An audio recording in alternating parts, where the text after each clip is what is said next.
Making a custom seat for my SL350. Got the paint work done. Some of the other stuff's getting finished up.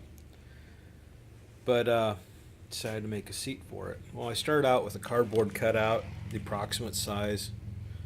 I didn't like how narrow this is getting, so I just extended it out to there.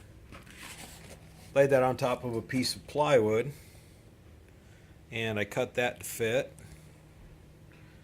Traced it out with the cardboard, did an outline. Put a little notch in the back here to kind of clear this back fender area. And underneath here, that's how I mounted it up. I used a flat bracket and then some fender clips with a bolt through it.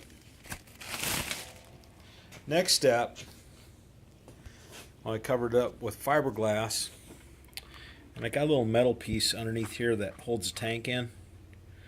And I don't think you want to rip your nut sack off if you have one, if you come sliding forward. So I put a fiberglass encasement around that, and also helps hold the front of this in place when it's mounted up to the bike.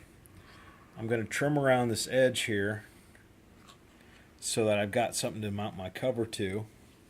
So I come all the way around the back here, and then around this way, like that, and then vinyl's going to cover it with foam underneath it. So I have a layer of foam, and then finish it out with some nice black vinyl, I believe. See what I can find, make it look nice and pretty, and then I'll shoot some more video.